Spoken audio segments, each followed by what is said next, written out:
Okay, now you should be able to hear us. And now I have chat up by my eyeball. Eyeballs. Okay. After confirmation that you can hear us, I will begin my spiel. That looks like a yes. So, good evening, Internet. Thank you for tuning in to Thursday Throne. I'm your host, Mark Amsry, DJ Amstrack. That's Daniel. Poke. Oh, yeah. Y'all know Vince. We took him into the vet today because he apparently had a toothache. And he had a few teeth removed and is now very groggy because anesthesia. He's also straight up high. They gave him a opioid painkiller patch. Mm-hmm. His eyes are all wide. He's slowly looking around and stuff. Yeah, he just kind of shortly after he got home, he was just like wandering around everywhere, looking at everything, and eventually settled down, looking right at like the crack where a door should open, but it was a closed door. He was just staring right at that tiny little gap there, just laying there, looking at it. He does hate closed doors. That's true. He has always hated closed doors. He's the kind of cat to deliver an open door note. I don't think he'd be able to muster a black fleet to do so. Anyway, tonight we are continuing The Longest Journey. Last time, I remember we shifted in our underwear. And then we... got new underwear after that. Well, new clothes. But... Oh, I get what you're saying, huh? Don't shift your pants. Yep.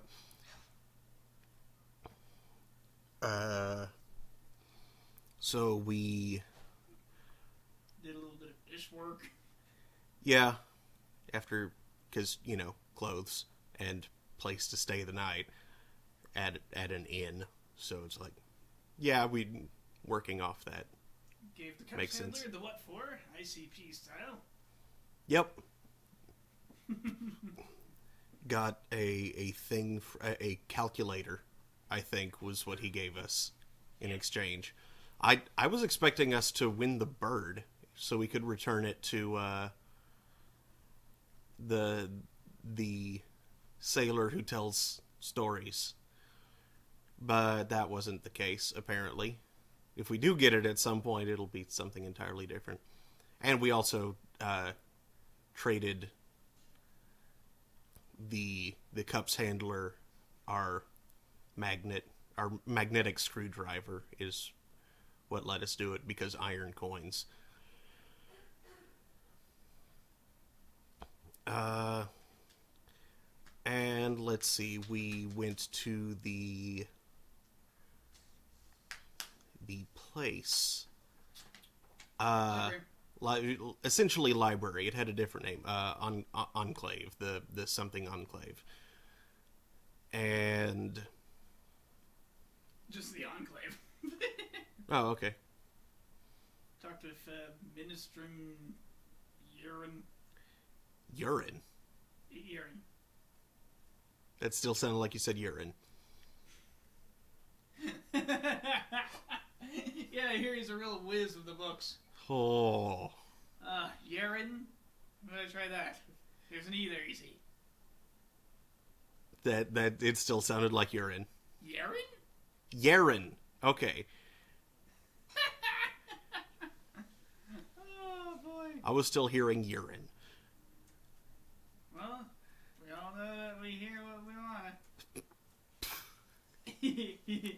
I'm not gonna judge. Shut up. Man. So anyway, yeah, the Enclave is where we left off last time. It took me way longer than it should have to get into the Enclave because I didn't see stairs. But, yeah. And I think we're still reading. Yes, we got through 2 books, Yep. I think, and I had that horrible misreading. Amounched, I think is what I said. Yep. Amounched, when emerged was actually the word. You're useless. You'll never amount to anything. You'll never amount to anything, yes.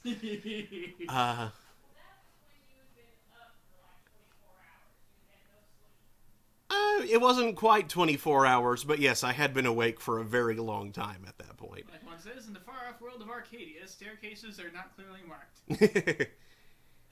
Largely, yes. That was not very... if we'd had, like, a button for first-person view... Yeah, but we might have... it would have been blindingly obvious to April. Yeah. There's stairs there. But no, we have a three-quarter person... Fourth quarter perspective. No, I was saying three-quarter, fourth-person view is what was about to happen there, and that's screwy as well. Fourth person. Fourth quarter perspective. Fourth quarter. I was about to start combining sports, but because my brain is bad at metaphors. I was about to say fourth quarter, bottom of the ninth, but that's like more the same thing than... That just sounds like you're talking about baseball stocks. I was going for fourth quarter, second down, 28 yards, something. I don't know. I wanted to just, like, stay on target with that metaphor, but nope, started football, then went baseball. Fourth rock. If I knew any... Curling reference. If I knew any other sports terms, I would have continued with those, but... You could have made a curling reference? But basketball, hockey... I don't know words for those. I enjoy watching hockey, but I don't know words. What? Yeah, but that doesn't really indicate that it's near the end and things are in a bad position. Half off toss. No. Like one says, fourth person perspective, so we see through the eyes of someone who's busy with something entirely different and vaguely notices you. We see through the eyes of someone who is watching us play this game. So y'all are the fourth person perspective. There we go. Apparently they're only vaguely paying attention.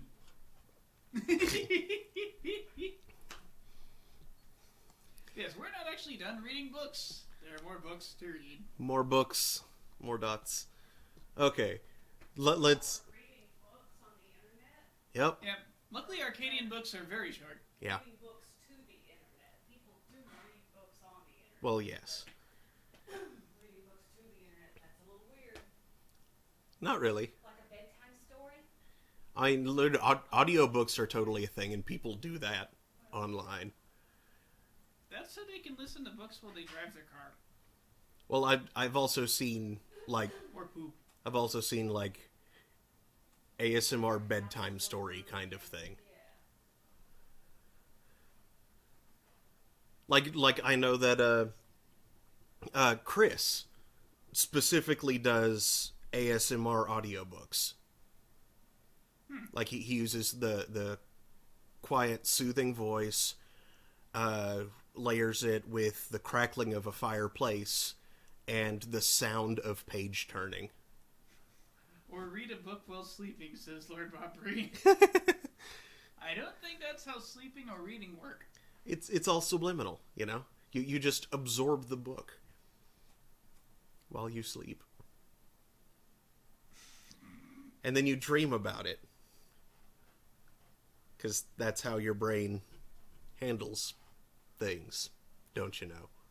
Like how your brain incorporated Remy's meowing into something in a dream the other day. Oh, yes. as the wind being a public service that had audibly gone out. A public utility, that is. See, when you said the wind had gone out, my first thought was like Final Fantasy V, which it turns out I was not that far off. Yeah, I remember in the dream I actually likened it to Final Fantasy I. The wind stops. Oh yeah, it does do that, doesn't it? Except Like it the fourth line in the game. Yeah, I forgot that happens in Final Fantasy 1, like, before the game actually starts, though. Yeah. In Final Fantasy V, it happens right at the beginning of the game. Well, yeah, they're showing instead of telling. Well, yeah, but I mean, like, you play through... well, no, the wind dying happens during the opening cutscene, and then you play the game, and... So it's not quite your fault. Wait, what? It's not quite your fault. Okay, and back to you, Nobby, for just a moment. He's Mhm. got the munchies, and he is eating his wet food. Oh, good. No hesitation at all. Good kitty. He either knows there's not meds in it, or he's got munchies bad enough that he doesn't care. Well, he's had to fast for how long? Yeah, Hungry cat is hungry. Yeah, I'd be hungry. 2 hours.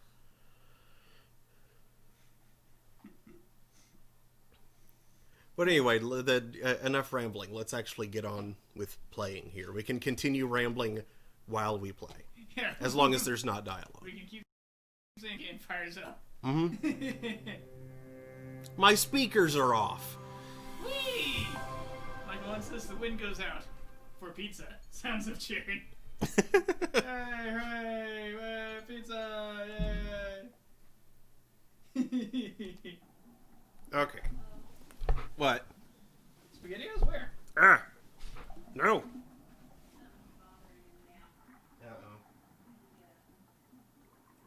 Maybe some got caught in where the sutures are. Ooh. He kind of jumped up, oh, and now he's sort of clawing at his mouth.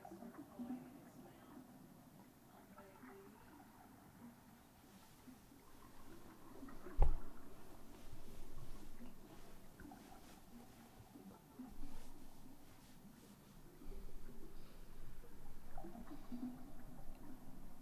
Okay, so this table is very easy to pull forward, not so easy to push away. Yep, I'd much rather tilt to the side.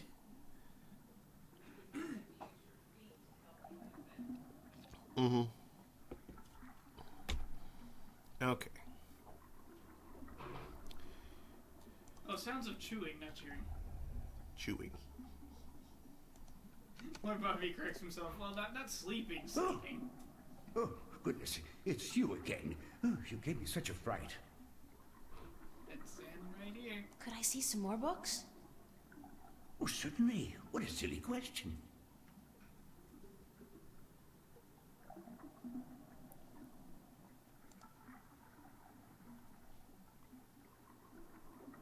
Sure, let's read some Arcadian I'd like folk to tales. read some Arcadian folk tales. A favored topic of mine. I have just what you're looking for.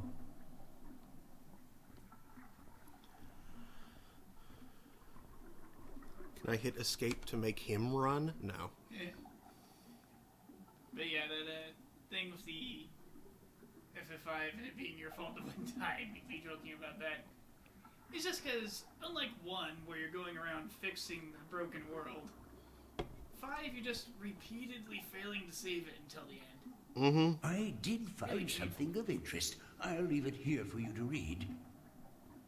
Yeah, it's like the world is breaking, and you keep on getting there not quite in time. Sadra, the faithful wife. Or you are in time and get your arse kicked by the boss. Yeah. Or by the big bad. Mm-hmm. Sadra was married to a brute of a man named Kare. He was a bully who drank, cursed, gambled, and beat up his wife when he'd lost coins at the cups table. Still, Sadra treated Kare with respect and care. She fed him when he was hungry. She made his bed and washed his back, and she laid down with him when he told her to. She never complained of her hardships to anyone, even though some days she woke up with bruises all over her body. Despite her husband's treatment, Sadra was a beautiful woman with lovely dark hair and green eyes, and men would admire her when she went to the market for food or the town. Or the town well for water. To the market for the town. For the town.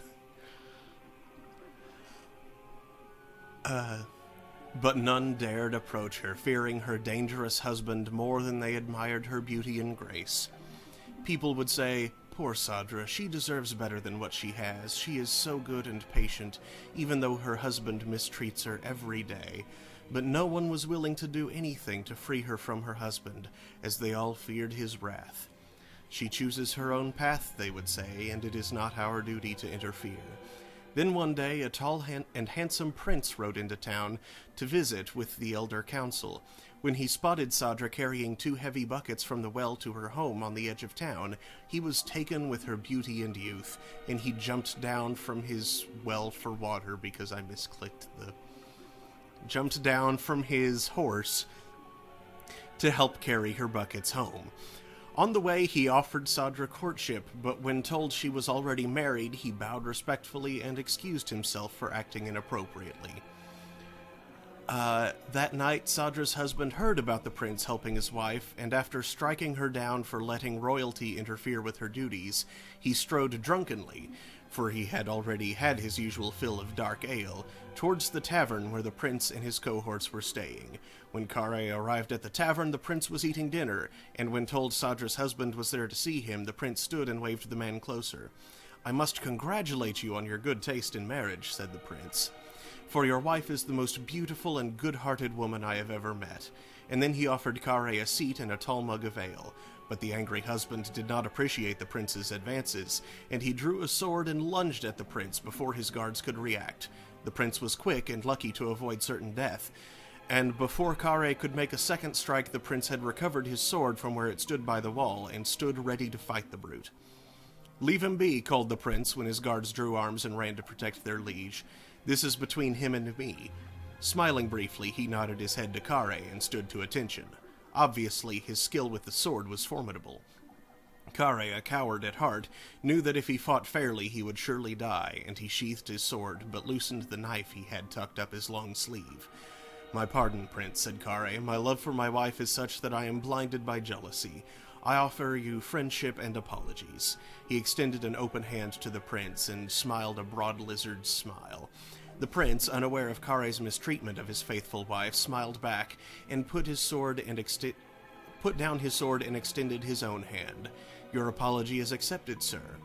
Then suddenly Kare's knife was in his hand and moving in a blur towards the prince's exposed throat. Had it not been for the quick eye of a nearby guard, who with the broadside of his sword struck Kare on the side of his head, the prince would have been dead. The knife carved a deep scar in the prince's shoulder, but did no serious harm. Kare was taken away to the town prison to be judged when the sun rose. His crime was surely punishable by death, especially if Sadra would testify to his cruelty in front of the judge. Free of Kare's tyranny, the townspeople now spoke of Sadra's suffering by her husband's hand. But Sadra would not herself even now speak against her husband, and instead of being sentenced to death, Kare was sent away to work the king's mines for 25 years. Taken with her faithfulness, the prince yet again offered Sadra courtship, but again Sadra declined, for she was still a married woman.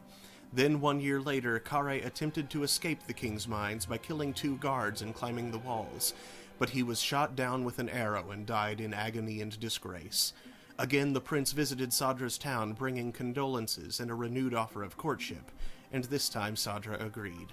Months later, the prince and Sadra were married in a glorious ceremony, and when the old king died, the prince became regent and Sadra his queen. She was as good a queen as the land had ever seen, and she was loved dearly until the day she died. And her funeral was the grandest and most tearful in memory. That didn't quite have a moral like I was expecting. That was like a wandering version of Bluebeard. Hey,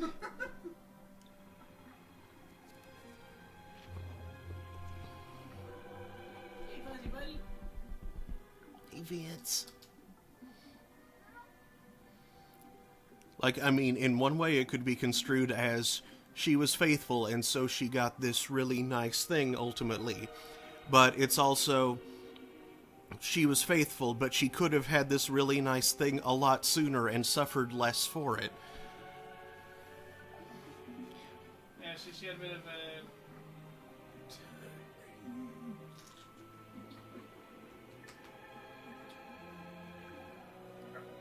Crap! That stupid syndrome where you feel sorry for your captors. Stockholm Syndrome. Thank you. Seriously, my brain proffered Holstein? Holstein? Which is not even exactly wrong. It's just it's abnormally wrong. Kreuzhauer syndrome? I don't know. What? Thing. I don't think so. It's Helsinki Syndrome, that's it. Helsinki syndrome. Oh, crap.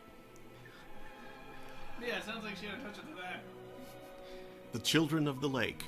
Ooh, excuse me. Hold on a sec. The strongest son was able to use Excuse ice. Sorry. There was a village by a lake where no couple had borne a child for 20 years. Everybody must have been really old, like past childbearing age then. At least by that point. Because, you know, villages people don't tend to move into. They're born there and they stay there or they move away. So they'd be 50s, 60s. Well, I was going to say, like, probably... Peeps in pre-industrial societies aren't often having kids at 40. Well, right, that's what I'm saying. They were probably 40 or so. Yeah. Yeah. It's not... Well, I mean, it's still, while it's technically premenopausal, that's still, you're probably going to end up with birth defects, kind of. Yeah, I'm just saying Age. it's not like bleak retirement village. Sort No, it's not that sort of thing. Everyone's too old to even be having sex here, so it's no wonder there were no children. They hadn't yet invented Viagra.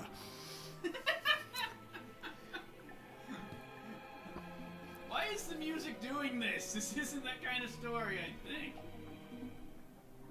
I think it's just Being all ominous. It's just background music. Anyway, the villagers were desperate, for without children their village would wither and die, and they turned to their god for help. The next morning, 50 young children rose out of the misty lake and wandered onto the shores, much to the joy of the childless women. "We are yours," said one of the children, "as long as you remember one thing. You are never to fish from this lake again. Instead, you must learn to hunt in the forest and live off the land." The villagers agreed, though they worried they might go hungry, since they were used to catching and eating fish from the lake. But it didn't take long before they had taught themselves to hunt and to grow wheat and potatoes in the fields. 18 years passed, and then one day an old man grew tired of rabbits and deer and potatoes and bread, and he longed to catch a big fish and cook it over a sizzling fire. He took his boat out to where the villagers would not see him, and he sank his line. Almost immediately he caught a large trout, but as he was rowing back to shore, he saw the children of the lake wander from their homes back into the dark waters from whence they came. Their mothers called for them, tried to hold on to them, begged them not to leave, but they would not speak, and one by one they disappeared into the lake. The old fisherman then saw, as the children sank into the murky waters, how they turned into large fish and sped off into the deep. He was shameful then, and ashamed, I think is what the word you want there, and dropped his catch back in the water, but it was too late, and the village would forevermore remain childless. Lord Barbary says, also no anchovies on your pizza. Are you done? Let me take that back for you. I was hoping to learn a little about the Arcadian culture from a tome of that sort. But that was mostly just weirdness. Mm-hmm.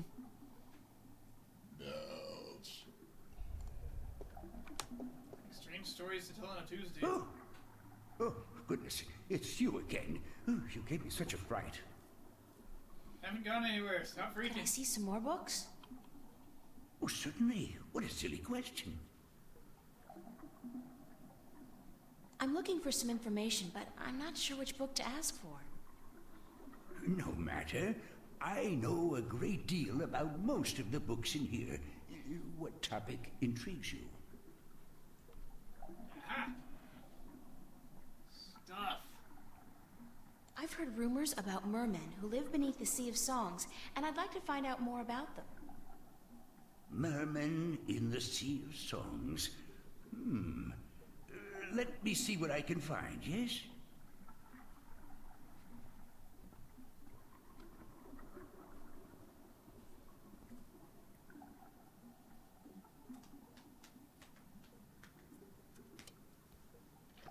There's the Merman and Six Songs. There's the Flying Peeps. I did find something of interest. I'll leave it here for you to read. Secrets of the Drake Key. Shh, dragon secrets. Tell no one. Mayrum, also mermen, merpeople, Marians. A magical people who reside in the depths of the great ocean and other seas. Little contact has been made with the Mayrum, who are believed to have been quite numerous in the past, but are now dwindling in numbers. Confirmed location of Mayrum cities is between the Briston Atoll and Guyenne, centering on the Sea of Songs. Legends of mermen, merpeople, or Marians are rampant amongst sailors. These stories portray the Mayrum in a grotesque and violent light, betraying the truth of a largely peaceful people. Although not much is known about the Mayrum, their religion apparently centers around the belief of a benevolent god who lives in the immense depths of the great ocean, and who brought the Mayrum to Earth from a place distant and wonderful. I was trying to go for Are a you Jacques done? Cousteau there. Let me take that back for you.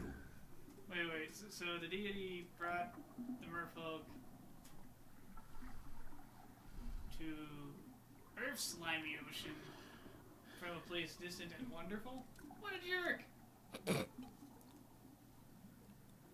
Ours is all salty and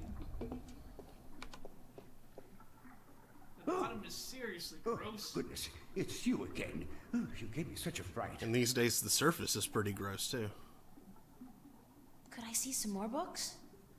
Oh yeah. Oh, certainly. What a Are silly there 5 question. giant trash islands now? Something like that.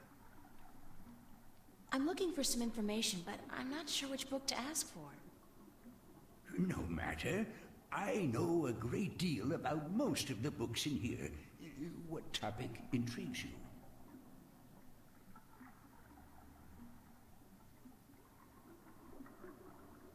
Are there any books about flying people who observe and tell stories? Winged storytellers, hmm? Let me see what I can find. Hold on.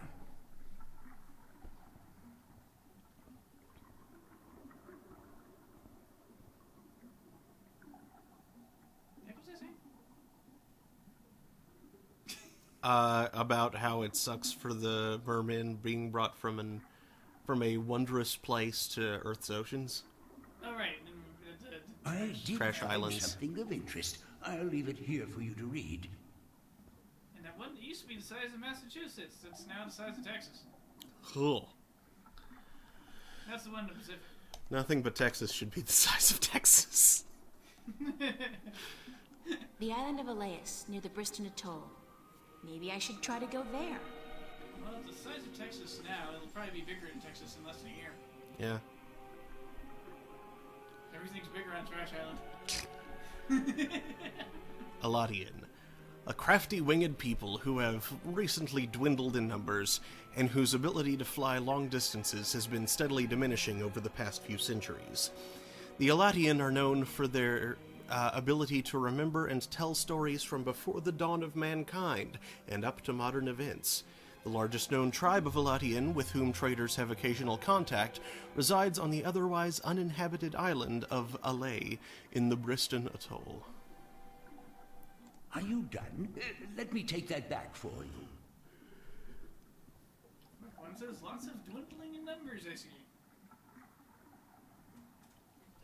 Yeah, it's probably early signs of the unpleasantness the chaos causes, I bet. Mm-hmm. They're the real canaries in the sky mine. Oh, goodness, it's you again. Oh, you gave me such a fright. You live your life like a canary Could I see in some a more coal books? mine. You get so dizzy even I'm looking- walking No. in a straight line. Canary in a coal I need to mine. find out which four magical people of Arcadia were given a piece of the stone disc that serves as the key to the Guardian's realm. The stone disc of the balance, yes? Yes. There could possibly be something on that in... let me check. Just one moment. You must have notes scrawled somewhere.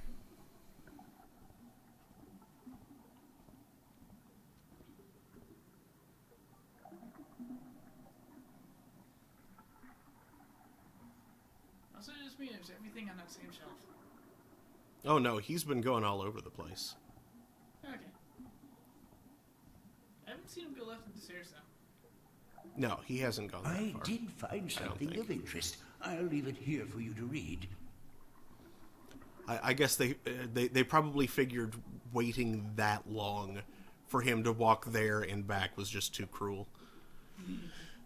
Chapter 16 in the 8th scripture, the scripture of breaking. Regarding the disc of the balance and the events that came about when the disc was broken. The scriptures tell us that the disc was kept at the Enclave for many thousands of years, safely guarded from any threat by the respect held by every man and woman for the authority of the Fathers.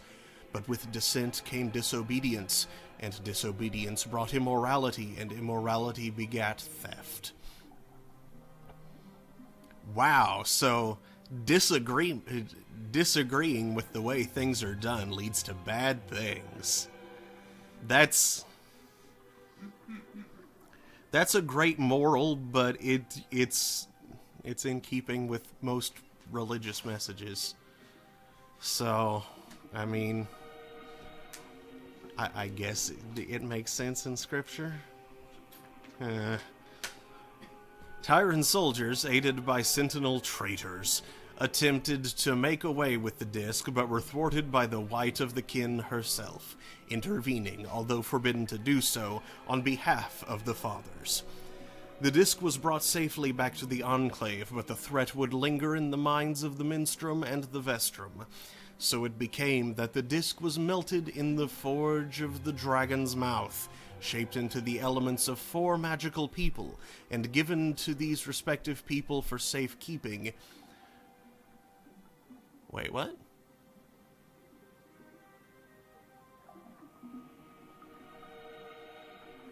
Wait. The disc was melted in the forge of the Dragon's Mouth, shaped into the elements of 4 magical people, and given... So they made it into 4 people and then gave them to themselves.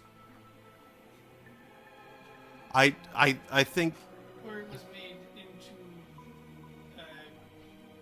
4 classical elements associated with 4 magical peeps. Something like that. Maybe? 1 stone to the gentle souls that sing in the dark and shape the earth between. Dwarves. Their toes. 1 stone to the watchers of the woods, the one who are outside. 9 rings to mortal men doomed to die, 1 for the Dark Lord on his dark throne. In the land of derp, where the herp der. In the land of Tyran, where the assholes lie. No. 1 stone to the 2 that make 1 of air and of sea, and 1 stone to the keepers of the dark flame, the eternally dark, the mariners. Huh. When the time comes for the disc to be whole again, one person will make a journey to the four who hold the pieces, and the pieces will be given willingly, because there will be no doubt to the righteousness of this person. Oh, my nose itches.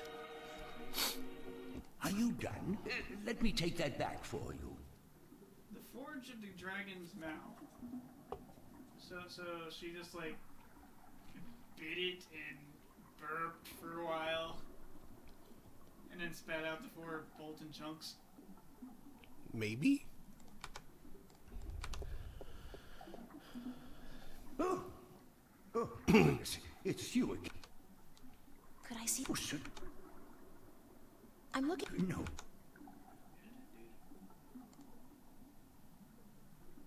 I'd like to learn more about dragons, about the Dragkin. Oh, yes. We have some wonderful books on that topic. Stay here.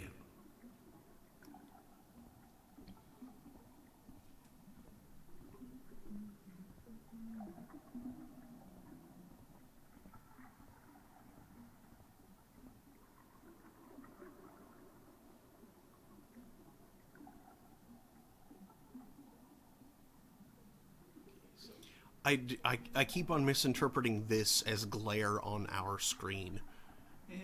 It's like, I'm like, what is that light that is glaring off? Oh, no, wait, that's just... I did find something of interest. I'll leave it here for you to read.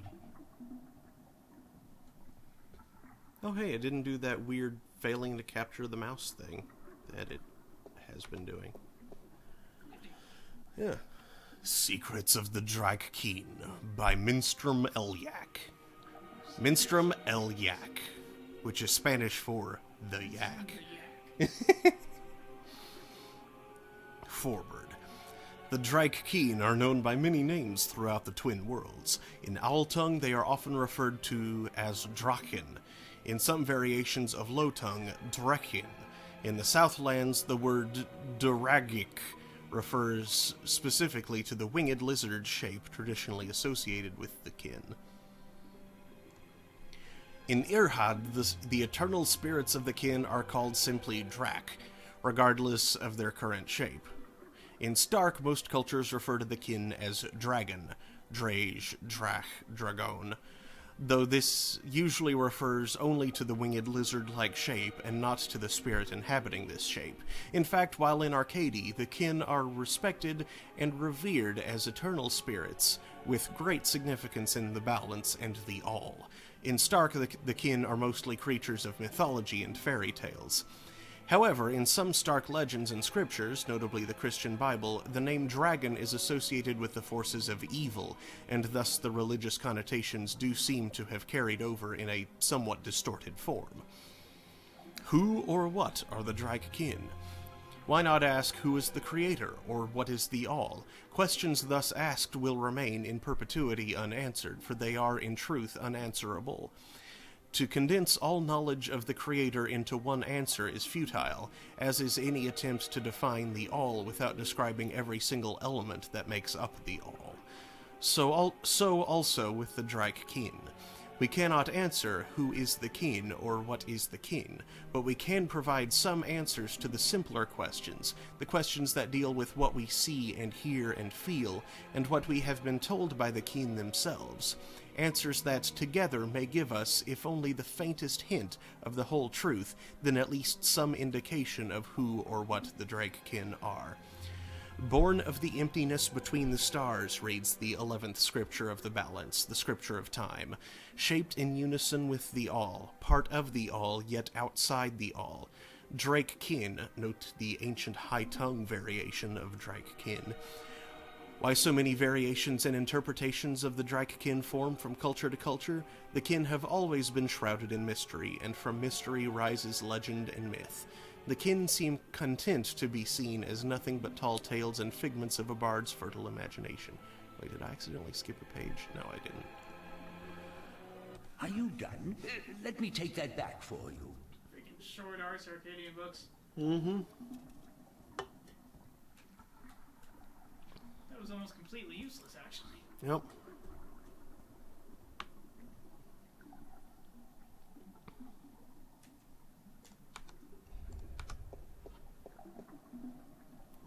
any more books. Could I? Oh, certainly. I'm looking. No. Nope, that I looks... forget. But thanks anyway. I know how it is. I forget things all the time. I even forgot my own name once. Couldn't remember it for a whole week, and then someone called for me, and I couldn't find him. Strangest thing. That didn't match the...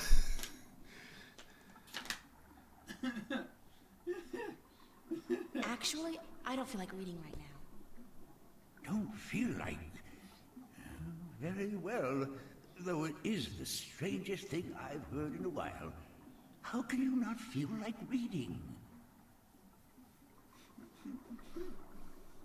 I'll see you later. Yes, good.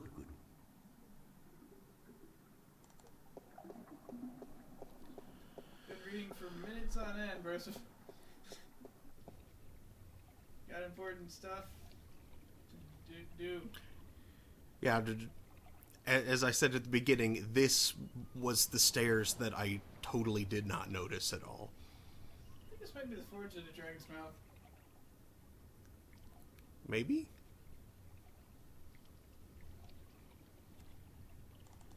Circles, dragon. Could be. Although actually, I think this is just where the disc was originally on display, because like they said, it was originally kept in the Enclave. How big was the disc?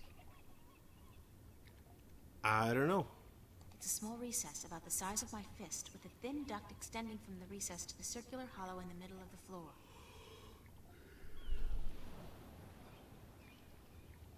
Okay, yes, Although I this is in the shape of the disc, but I feel like that must just be a representation of it, because if that were the size of the disc, how did they get it in there, and how did anybody steal it? You flip it turnways to go between the columns. I guess. I must say, it looks more like the toilet of the dragon's bender. Honestly, that dragon looks like it's having a sickness. Getting down with the sickness. No, I just had too much to drink.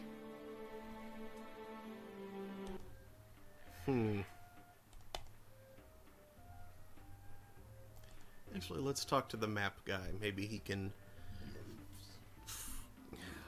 help us find our way.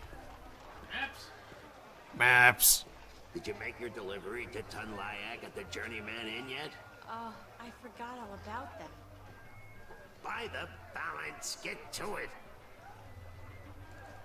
No, actually, looking. Oh yeah, that's right. She around somewhere. It's cool. For now, you have a new piece of information. That I do. The Island of Allies. Mm-hmm.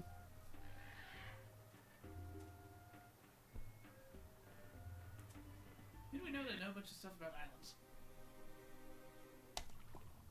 Not this guy.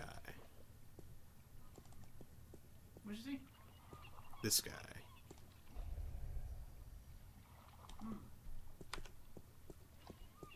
Hello again, old man. It be you. What's he doing? Mending nets. Oh, change the silly net. It's right there at his feet. Do you know the island of Elias? Aye, I be knowing lots and lots about the feared Isle of Elias. It's feared? How? Because it be a place of cannibals. You really don't know anything about the island of Elias, do you? No, I do not. Okay, bye. See you later. If I not be dead, aye.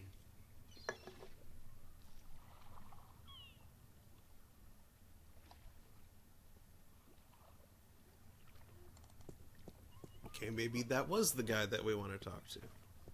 Captain of the pig boat.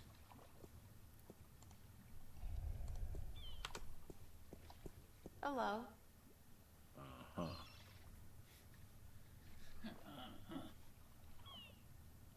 Did you ever hear of the Merman of the Sea of Songs?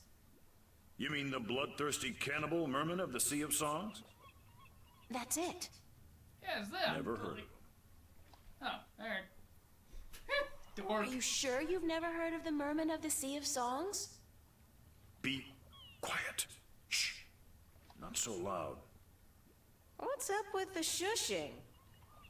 Legend says that if you speak openly of the bloodthirsty cannibal merman of the Sea of Songs, they will hunt you down until they've caught you and devoured you.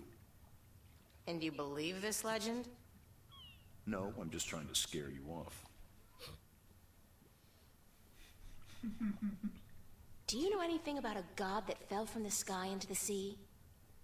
Of course. You find fallen gods most everywhere these days. They're an air and a hand. Really? No, of course not. There are no fallen gods in the sea. It wouldn't make much sense, would it? If the sea was full of gods just lying about the seabed. So you've never heard of such a thing happening? Now you got it. Captain Doofus. Do you know the island of Elias? The vacation paradise of the ancient Delmari? Certainly. How do I get there? It's near the Briston Atoll, but boats rarely travel directly to Briston from Marcuria. You'd have to travel via Guyane. Can you give me a lift to Guyane on your ship? There are 3 problems with that scenario. Number 1, there's no wind, so we can't set sail south. Number 2, I lost my navigator a few weeks past, and I have yet to find his replacement. Hey. And number 3, you're a woman. We don't let women on board the White Dragon. Isn't that a bit sexist? Sexy is just what I worry about. What with a boat full of men being out at sea for months at a time? Not sexy, sexist. I'm a sailor, girl. What do you expect? Good bedside manners?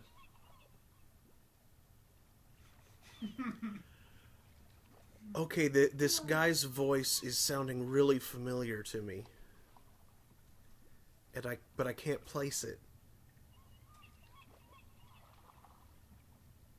I know Captain Nebaway there is up on the list for best character so far. Could you look up who played him and like if he'd be in anything else that I'd recognize? IMDb to the rescue. I'd really appreciate it if I could hitch a ride with you to Guyane. Ain't gonna happen. Sorry. If he not be dead. Bye.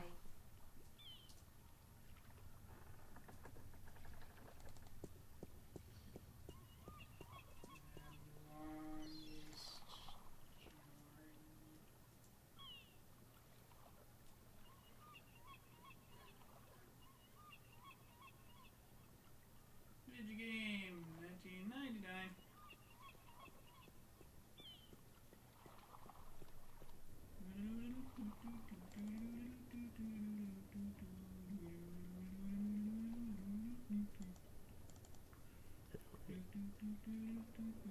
Oh, never mind. Thought I saw something unusual. Oh, hey, the fat repairman and the cups handler have the same voice. Yeah, it's funny.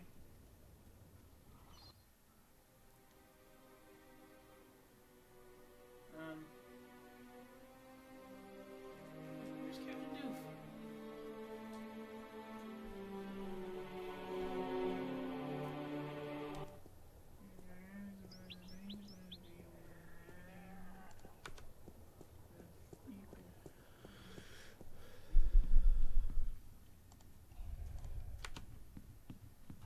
Excuse me? Yes? Oh, it is you.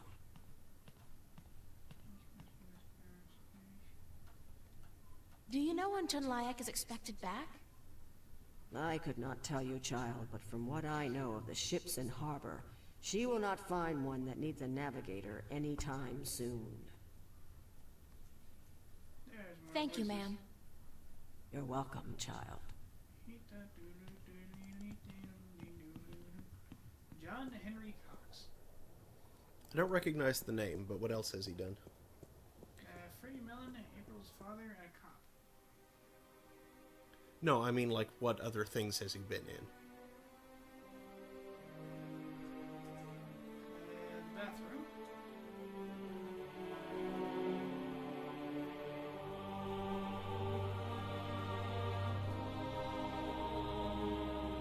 Known for West New York. House of Cards. That wouldn't be where I know him from, but... Nanny Diaries. Bridge Spies. Not familiar. The Siege. You Don't Know Jack with Al Pacino. Played Benjamin Franklin on TV series Deadbeat. Plays Willard Erickson on House of Cards. Was a partner at Waters Law Firm in Bridge of Spies. Could you pass it up here so I can give it a glance over real quick? Are Go you ahead and busy? just, like, unplug it so it doesn't... Okay. I'm never too busy for you, April. What may I assist you with today?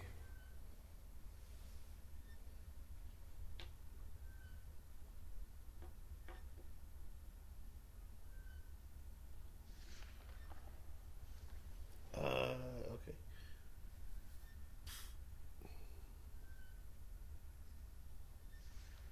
Thank you. No, that's not helpful. Good day to you. No. And shouldn't it be more productive for me to be guiding a little bit instead of looking up some doofus? Well, perhaps, but I am genuinely interested in this.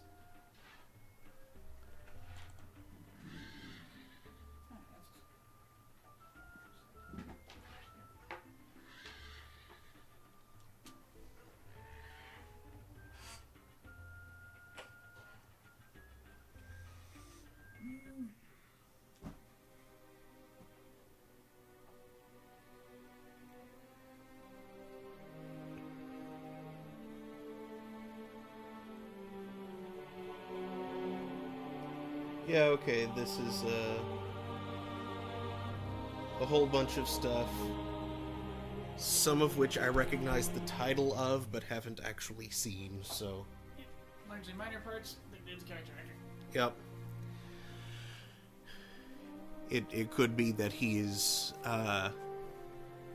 mimicking a voice. Well, insofar as Benjamin Franklin can be said to be a minor character. Well, you know.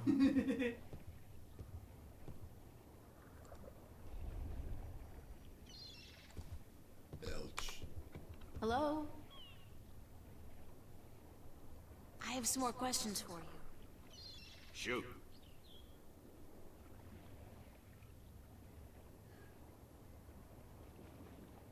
What did you say about the flying people? They're supposed to be great storytellers, and they've been observing this world for a very long time. But it could only be a rumor. I don't have any more questions for you. Very well. Thanks, Mr. Westhouse. Always a pleasure, April. If we ever get to find out why he's called the Roller Man. I hope he has like a working motorcycle in there. Yeah. Okay, Really right, he's not drunk. Now it's possible you did what could have been the right thing earlier, but in not order for another thing.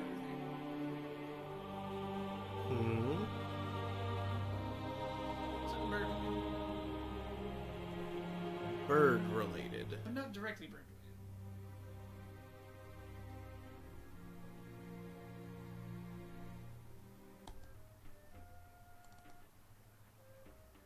Yeah, it's pretty directly bird related.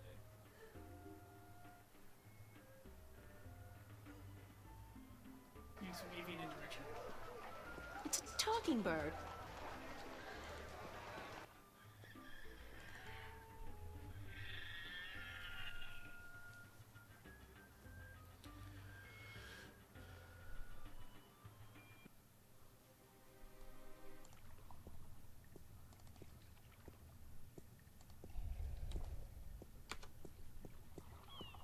Hello again, old man. Eh? It be you.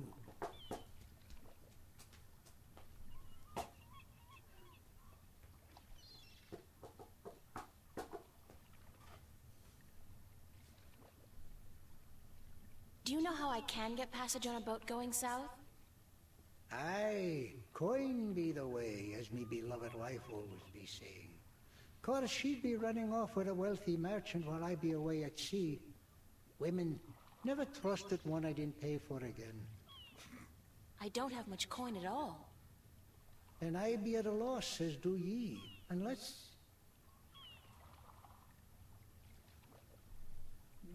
I need coin to travel in a boat unless... what? Unless I be calling in a favor with the good Captain Horatio Nebave, who be traveling to Guyenne as soon as the wind be picking up. What kind of favor? Oh, he be owing me from back when I was his captain. Would you cash in your favor with Nebave if I got your bird back? Aye, I be promising anything to get me friend back. It be a deal. See you later. If I not be dead, aye.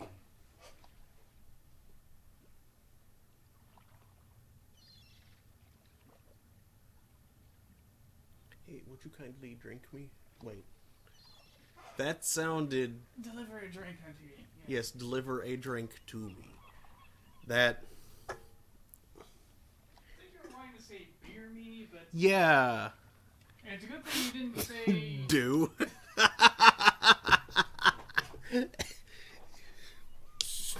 Yeah. Perhaps beverage. Yes.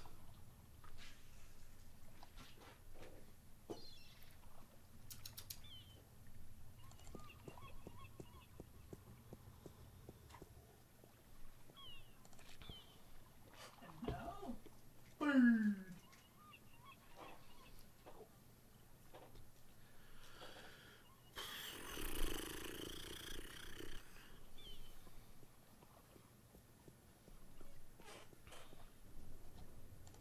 Hey kids, what time is it?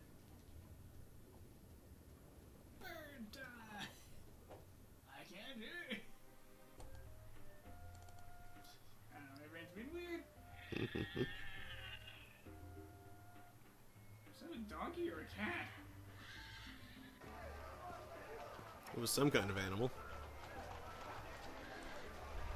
So are you? I'm not talking to you, you cheat!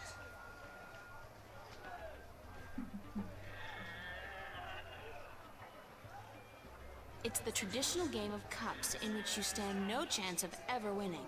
The fun part is seeing just how much you can possibly lose in one go.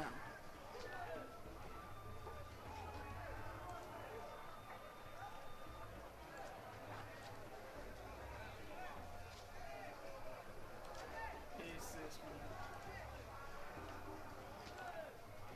Oh, right. I hadn't actually traded him that yet. That was, I wouldn't let you invite. yeah. You still interested in a trade? My magic wand for one of your exotic prizes. Which prize would you like to trade for? The talking bird. That scraggly heap of... A fantastic choice, young lady! Hold on a second and I'll get him for you. A fantastic choice, and I really, really mean that.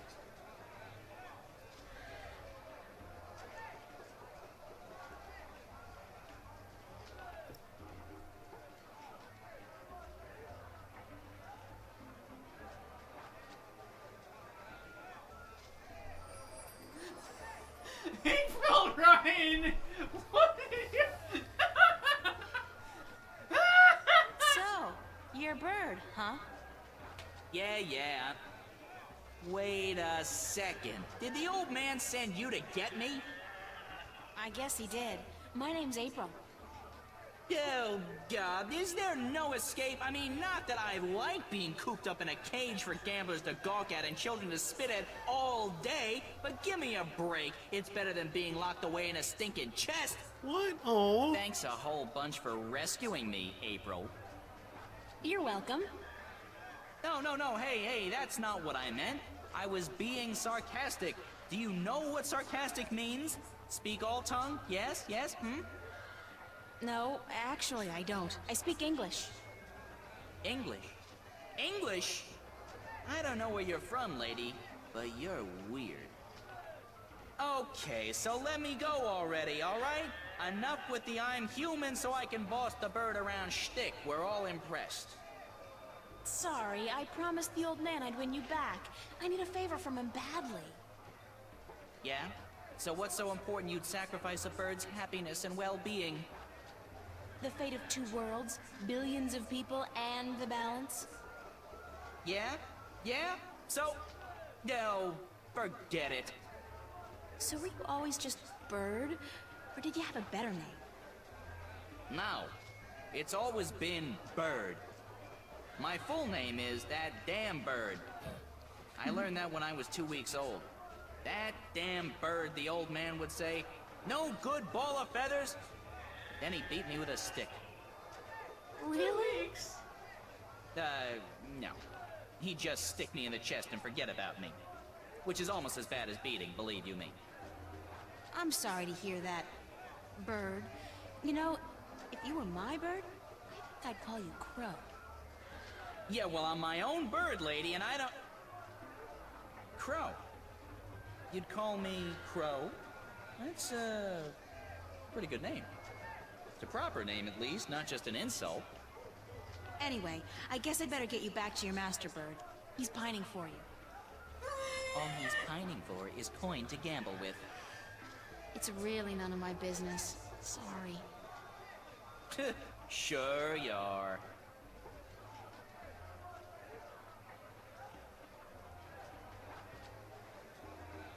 Oh.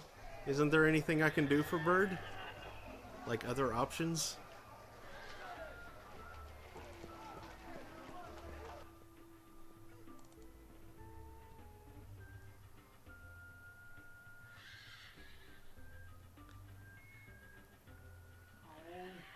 I don't see any.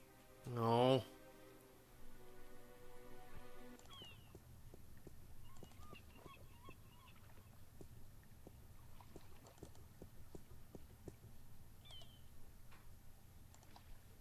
It's Crow.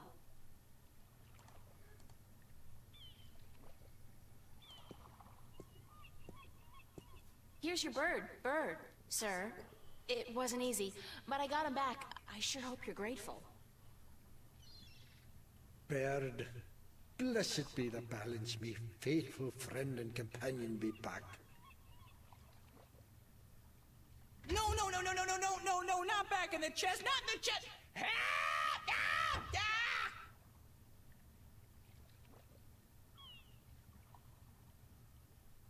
Now can you help me get passage on a ship? Aye, I be a man of me word. Speak ye with Captain Horatio Nebuve of the White Dragon, the ship behind yous. Tell him Umbrianos be sending yous to cash in on that old favor he be owing me. Thanks, old man. Ire. Yeah, but he used to be a real Hulk practice there.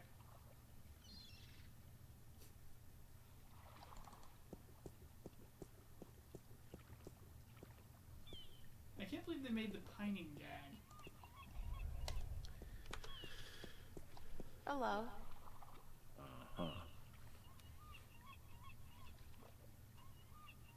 You know old Umbrianos, don't you? The old drunk? Aye, he be a good captain once. But ever since he lost his ship, he hasn't been much worth to anyone. Be that as it may, you do owe him a favor, right? Aye, that I do. He saved my life more than once. And I wouldn't be captain of this beautiful lady if it weren't for him. Guess what? I'm here to cash in on that favor. I'll be damned. What did you do for the old geezer? Promise him your hand in marriage? Don't you mind that, old boy. Just get ready to sail south. You're giving me a lift to the island of Elias. I mean, since you're already heading for Gien. I am? That could prove a little tricky. How come? For one, there is no wind. That accursed alchemist up north has put some kind of spell on the wind. Clax, I believe his name is. Roper Clax. Lives in a bloody rock somewhere beyond Riverwood. As long as he's got his dirty claws on the wind, this vessel ain't going nowhere. Then there's a little problem with my crew. I can't very well leave the harbor without a navigator, and my last one decided he didn't much care for the sea anymore and went off to marry a serving maid. But, okay. Let's say I manage to free the wind and find you a new navigator. Then will you drop me off on Elias? You think you will be able to defeat Clax, free the wind, and find me a new navigator? By Jaw's pus-filled left eye, if you do such a trick, then I'll take you wherever you wish to go. Your god is disgusting. Most likely they'll be holding your funeral within the week, girl. Just leave the madman be and let the army deal with him. Never you mind. As long as you keep your promise and take me to Elias. What's with Elias, anyhow? It's been deserted for hundreds of years, ever since the Dolmari fell victim to the Great Plague. I need to visit the Elation people, to listen to some of their stories. As if there aren't enough stories here. It takes all sorts, that be for sure. Yeah, like your disgusting putrid god. You know? He's full of goopy bits. I think he has gout everywhere. Gort. Gunt. Gunt. Groot. Circle, dot, Oklahoma cookies. That was a thing that was way funnier than it had any right to be. It just completely caught me off guard.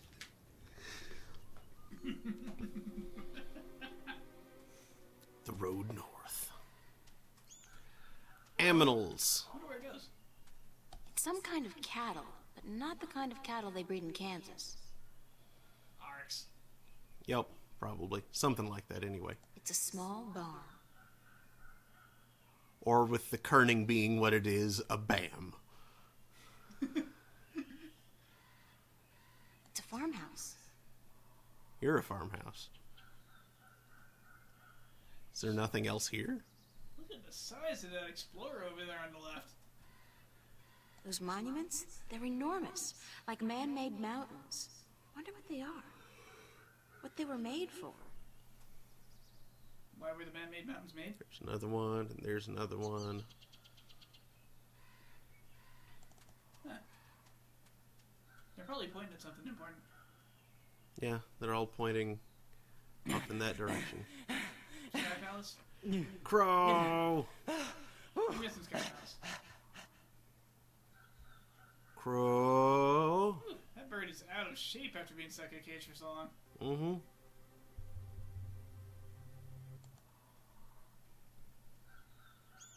Okay, well, he's gone on now, but hey, at least he's Were you supposed to talk to him? escaped. No, he didn't appear until I started walking. And, you know, I couldn't click back.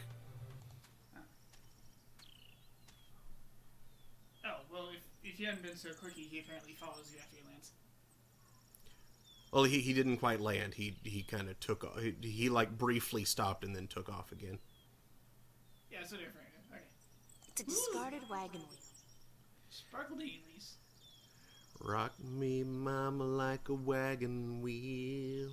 Rock me, mama, any way you feel. I hope lightning bugs aren't too literal. Hey, mama, rock me. What's up, Crow?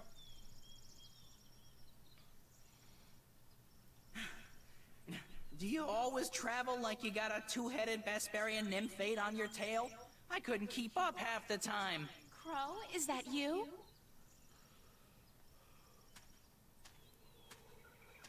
Of course, there was that pair of stunning robin redbreasts. Twins, did you know? Not as if I could just leave them without a kiss or two. Or 12, as it turned out. Maybe I'm just out of shape after being stuck in boxes and cages and knapsacks for the past 20 years. I guess it is you. Of course it's me! How many birds do you know with both good looks and a sense of humor? You got a sense of humor. No, funny. Nah, that's funny. What are you doing here, Crow? What am I doing here? What am I doing here? How about a nice to see you, Crow, or I've missed you so much, Crow, or at least a glad to see you out of that chest, Crow? It is nice to see you, Crow. How did you escape? Cunning, milady. Of course, that keg of Androgen stone liquor the old geezer got his hands on didn't hurt. I've never seen such a shameful display of public drunkenness in my life. Well, not since the last time I had a thimble full of wine.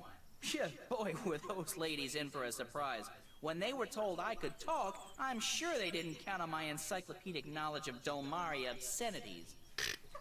The old man was gonna gamble me away again, you know. Went straight back to the cups handler after the, celebration. So, I decided to split before they put me back in the cage. That place was like a prison without the amenities. And let's not even mention the food. Did you ever try roasted Elguan dung? Ugh, pooey, duh, don't, ever. So, I pecked a button here and some soft tissue there, and fled. I had nowhere else to fly, so I decided to join you on your, quest. It sounded like a spot of good old-fashioned fun. Like a Bird Zone adventure. It's not as if I came after you because I like you, though. You don't have any feathers. Thank God for that.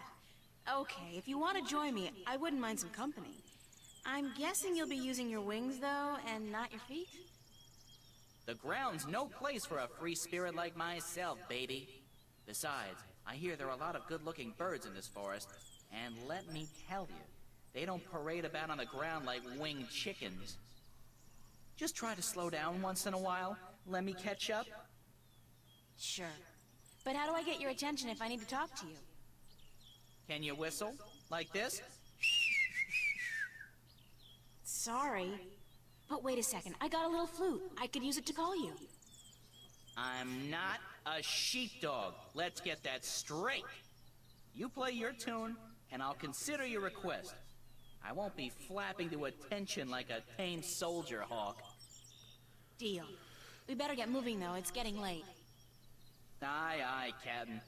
I'll try to keep an eye out ahead in case there's trouble.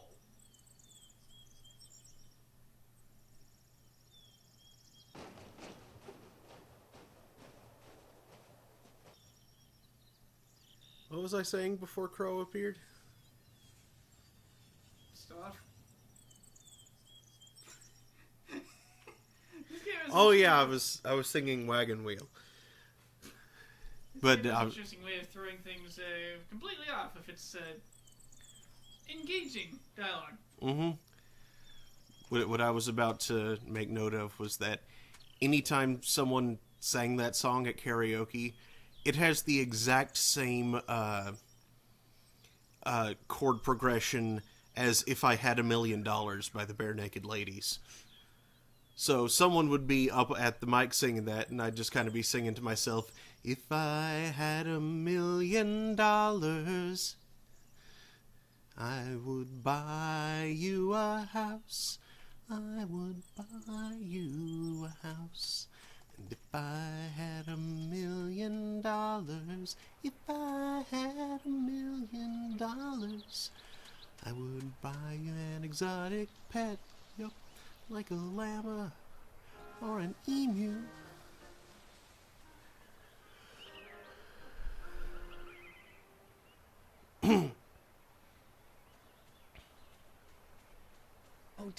Oh dear me. Please, human, don't kill me and skin me.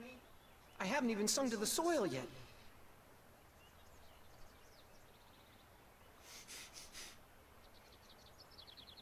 Don't worry, I'm not going to kill you or skin you. Oh my, that is good news. Very good indeed. Who are you? My name's April. What's yours? In my language, it's Bandu Umana Banta Au Rubana Bitana Benort. It means the little one who tries hard to live up to his father who sings to the soil. That's a mouthful. So, what do I call you? You can call me Ben Bandu, the sad little one. Banda is the name of my people. We are the little ones.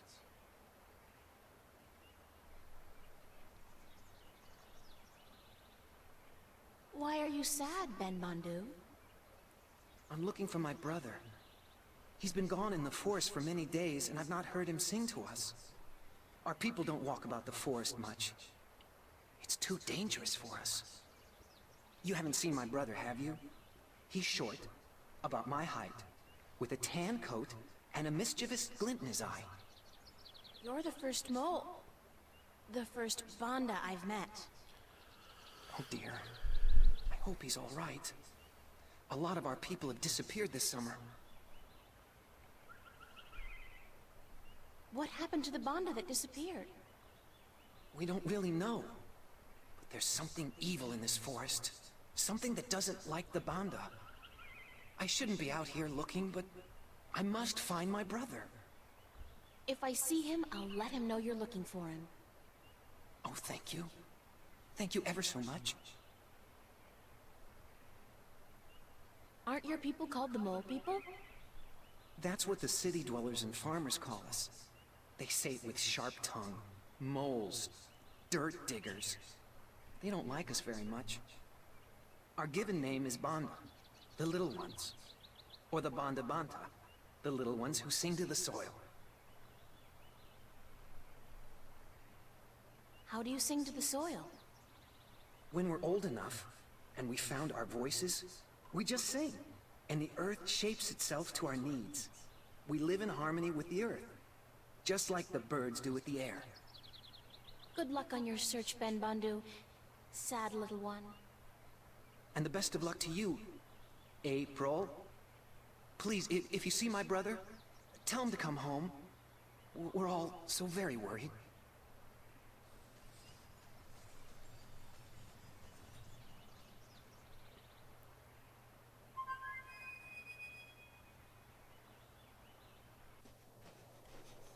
There was really no need for that much booty shaking for those 2 notes.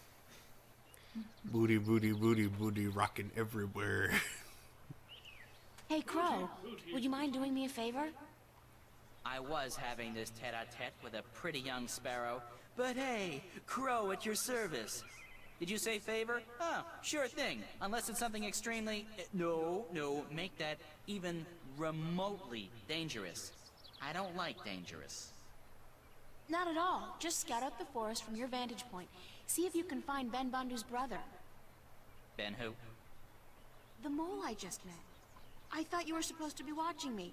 Didn't you pay attention? No. Mole, you said. They're savages, the lot of them. You eat birds, even. Crow, I eat birds. You probably do, too. Yeah, I love a roasted duckling and a tangy orange. Oh, but yeah, I see your point. Looking for a lost mole, then, are we? Yeah, and they're called the Banda. I never got into that whole PC thing. It's not Tyrox, it's the tyrant. Don't say chicks, say birds. Don't say birds, say women. I don't know. It's all a little too complicated for a simple man of the air like myself. Just go look for the lost Bandu, okay? Yes, ma'am.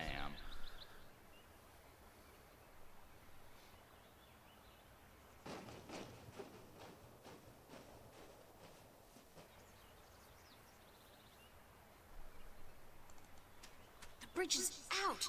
Damn! No, that's a bridge. The bridge has been completely destroyed. That took me a moment, sorry. The edges are charred.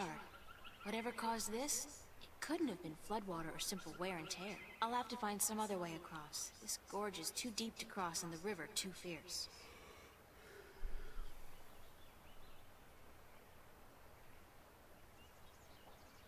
ropes still look intact.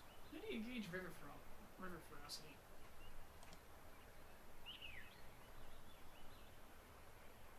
River Frosty? River ferocity.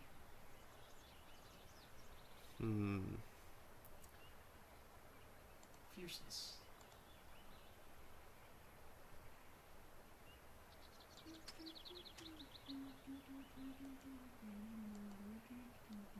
Help me out, Captain Guybrush, Corporal Threepwood, what? Sergeant? Sergeant, whatever his rank was. They showed it here. Constable. Constable. Actually, it's not my monkey, but it just came to me. It's Constable Guybrush. Constable. What happened to the guy? What happened to the water? To the old woman on the floor. Okay. You must explode. I must explode. Got it. I said walk rest, not run rest. In a sense, that makes absolutely no difference. No difference, not no difference. And there's not much to infer from it either. You know. Oh, hello, old woman. Those Man. butterflies. Sorry, old man. I'm 37. What? Oh, please, pretty lady, pretty, please help me. I've fallen and I can't stand up. What happened to you? You need life alert. Oh, I was out picking bones. Berries for my stew, and flowers. Yes, pretty flowers. Then I tripped over a big old root and twisted my ankle. It hurts so. Please help me home, pretty lady, please. You are definitely a snake. Where do you Or live? something. I live not far from here, not far at all. No, help me home and I'll cook you a fine stew, I promise. Yes, I promise. Just help me home and I'll reward you for your compassion. Yes, you'll have your reward. Who are you? Oh, I'm nobody at all. Just a frail old woman picking bones. Picking berries for her stew so she can feed her prisoner. Guests! Feed her guests and fatten them up for the long winter. Like one says, 1 part life alert commercial, 1 part Gollum. Check. Why do you keep swallowing your words? They're delicious. Because I'm just a frail old forgetful woman, yes.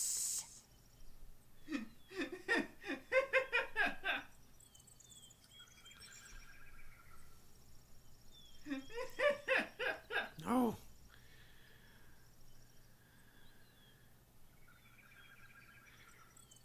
This isn't a Sierra game, so I don't think I'm going to die if I just All right, do I'll this. help you home. Oh, yes. Thanks, plump little treasure. A nice, pretty girl, thanks. Plump? April's like bone and muscle. Except for that. Except that booty. I was about to just go straight to that ass, because I at first I was going to say that booty, but then I realized, wait, that ass is totally a thing. I still need your help, Plumpwood. Pretty girl. I can't walk all the way home by myself, you see. Help me home and I'll cook you. A good, thick, creamy stew. Yum, I'm getting hungry myself. Let's go. Making that sound. Lead the way, ma'am. Yes, let's go.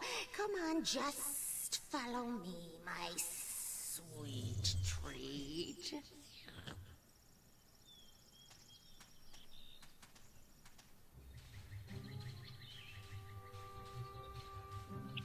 That's a skull face.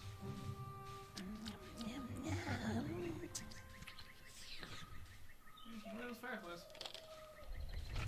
look like the edible sort. In fact, these mushrooms look cancerous. And ugly. Can you talk to them? They look cancerous, and I'd rather not touch them. They look cancerous, and I'd rather not touch them.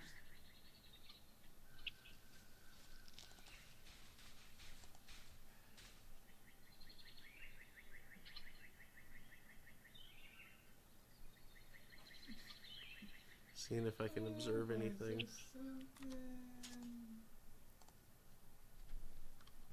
Really walk there?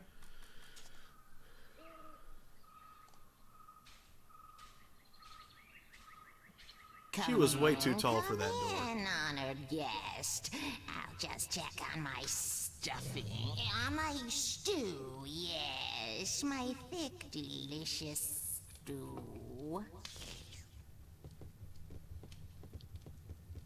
Oh dear, what have we here? This stew isn't good enough to stuff.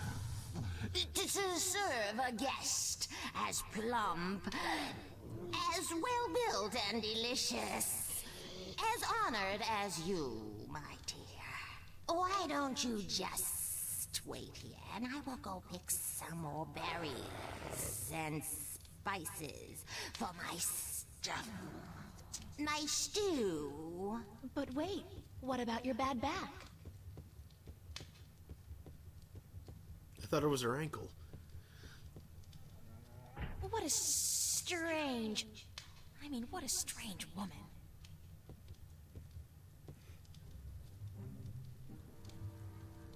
Hey, for you to ransack the There's something not quite right about this place. No, really? Come on, April. I've never Like seen those more officers. skulls, for one. They look disturbingly humanoid. I think it's more like mortar and pestle. It's got a dodecahedral window, though. What's I dig it sound? that. Where's it coming from?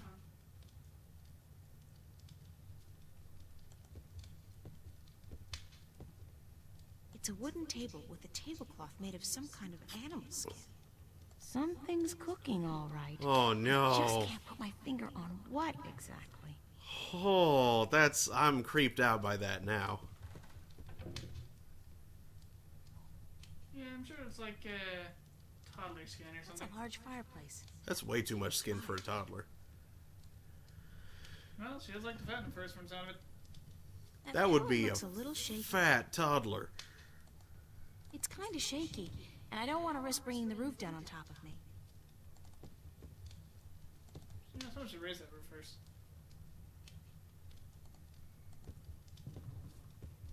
It's a window, but it's too small for me to squeeze through. I can't climb up there. Besides, I'm too big to fit through that tiny window. What are those things? They look like... Is that blood? What does this creature do to people? Oops. It's a small skull. Oh, I accidentally skipped. Damn it. Grotesque decor. Looks like a solid piece of furniture. It's got a chain tied around it. There's that strange knocking sound again.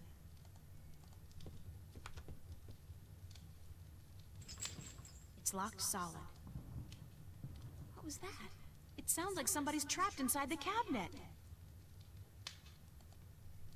It's a broom. By the looks of this place, I don't think it's been used much. It's too big for me to carry around, but maybe I could use it somewhere in this room.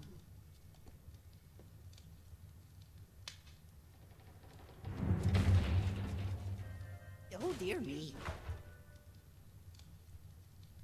Hey. Who are you? Are you going to eat me? I'm April, and I've come to rescue you. Oh my, did my tribe send you? So to speak. I met your brother, Ben Bandu. Ben Bandu? Bandu umanu banta orobana biutan dinoart? I think so. He said to call him Ben Bandu. Because he was sad for me? He will be so glad to find that you've rescued me then. Yeah. There could be a tiny little problem with that. The Gribbler captured you too? I guess whatever the Gribbler is, did capture me. That took me by surprise since I did come here willingly. That's how she works, the Gribbler. She tricks Banda and humans to come here to her house, and then she cooks them and eats them. Friendly old lady, she's not. What's your name? Bandu utamatuta uyatan ayama binaort. That's a little difficult for me to remember. How about I call you Bandu Uta? Oh my, yes, that would be fine. We have long names, us Banda, as long as our tunnels. You can tell me more about your people later. Right now we need to find a way out of here.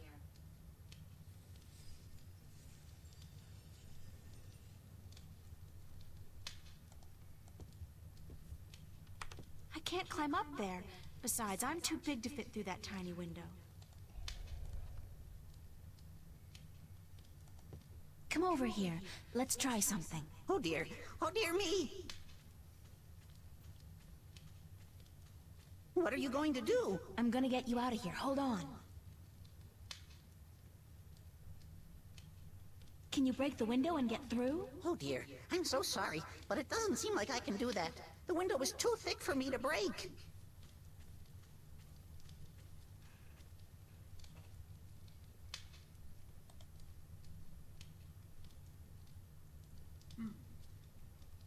What can you use to break the window? I'd rather not examine them too closely.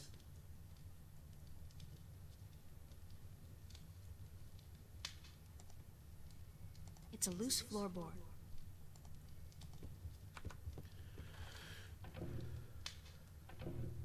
If I'm not careful, I could bring that pillar crashing down. Do I not want to do that? Maybe later. Something's cooking, all right. I just can't put my finger on what exactly.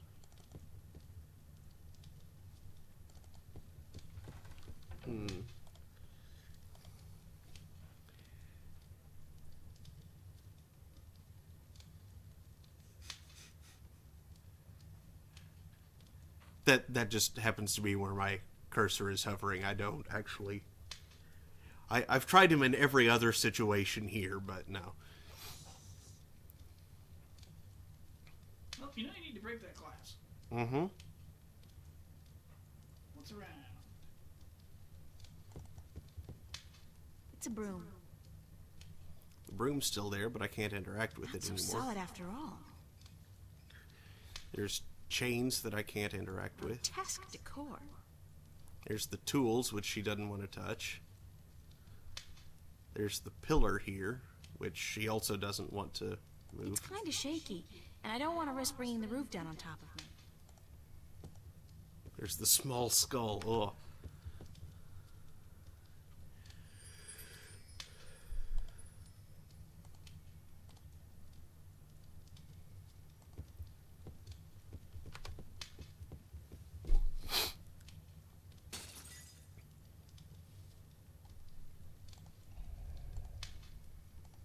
Come over here. Let's try something. Oh dear me. What are you going to do? I'm gonna get you out of here. Hold on.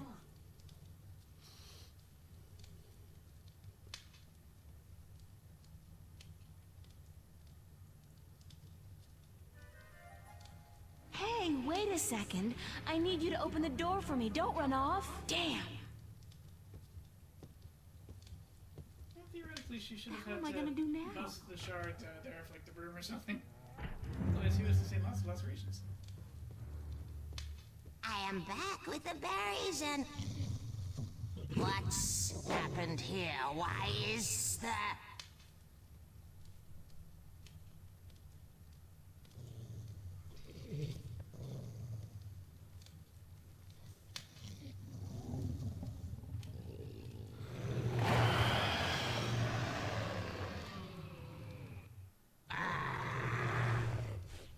Ugly.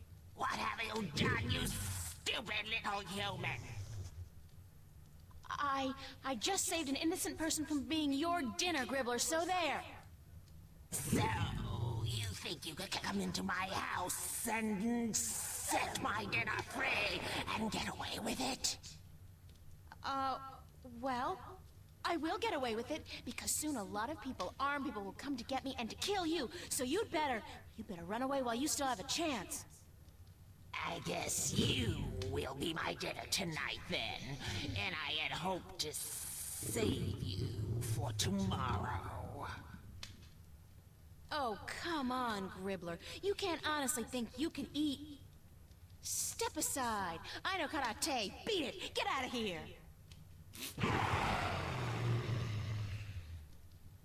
Oh, shit.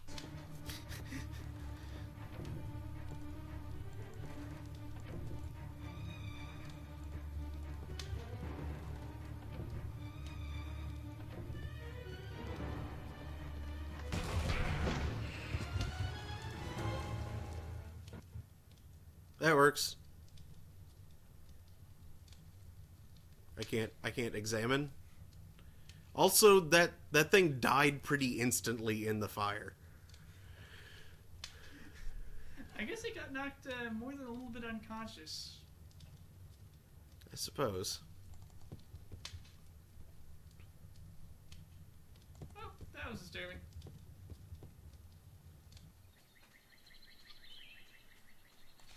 Hi, Ben.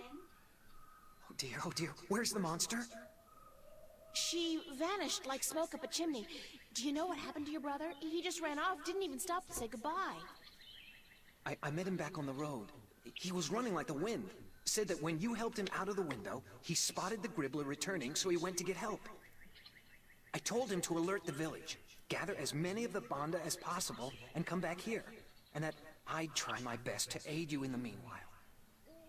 Thank you, that was very brave of you. Brave of me? Oh my. You defeated the Gribbler. You are a hero. I owe the life of my brother to you. The life of everyone in our tribe. I know my fellow Banda will want to reward you for your gracious deeds. You are invited to our village with me, and I will tell my people to prepare a grand feast for you. You don't have to do that, Ben. I just did what anybody would have done. But you did it. Give me your map, and I will show you where our village is. Then I must run ahead to tell the Banda that the Gribbler is no more. Yay. Hey, get a piece of thing. Yay.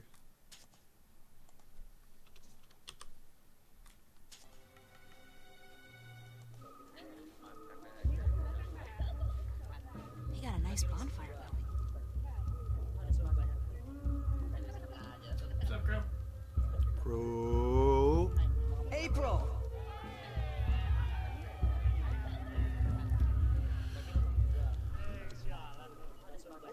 I'm so glad you could come to our village and sit by our fires so we can thank you in the proper manner.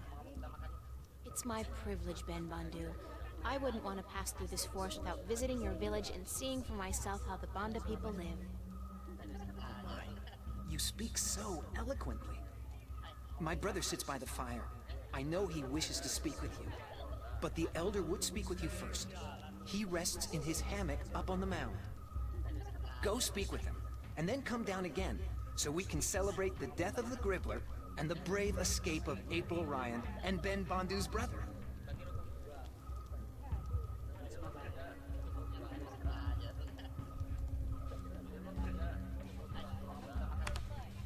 Oh my, we would be honored to have you sit next to us, but the Elder does insist that you speak with him first.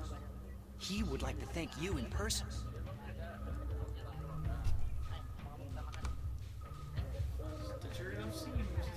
The hero of the day comes to visit the old Bandu. Let me see your face, human. Make yourself shorter.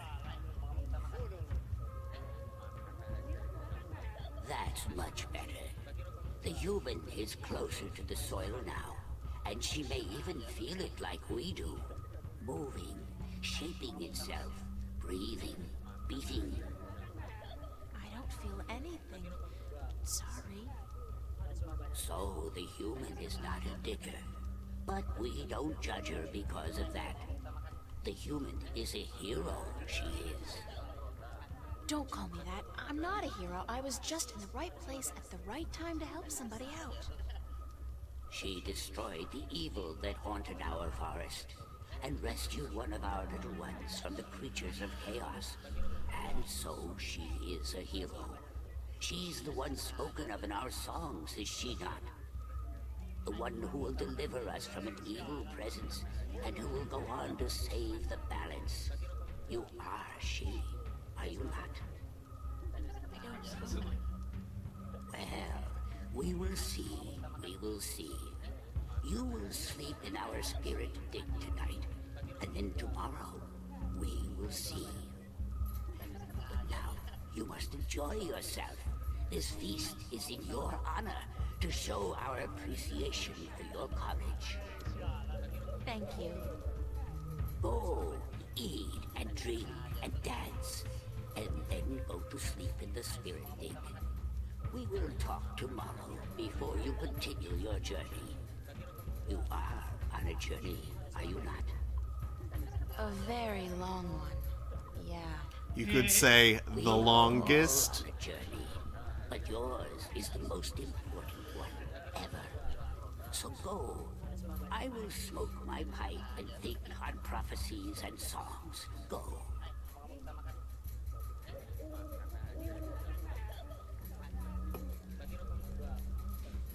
Crow?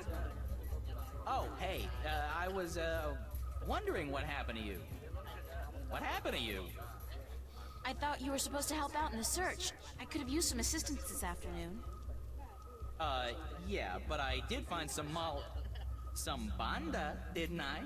Just not the one we were looking for is all. And besides, I was beat. My wings can only carry me so far before I need a twig to rest on and a couple of juicy berries. Speaking of berries, did you taste the ones they got here? The word is yum. Big yum. I don't know what they soak them in, but hoo-hoo, man! Well, at least you're okay. No, sure, you know me. I could use a good flea plucking, though. Care to reward me for my diligence? Diligent? I'm guessing I'll be plucking my own fleas tonight, and I'm okay with that. I'm blaming you if I wake up with a crick in the neck tomorrow, though.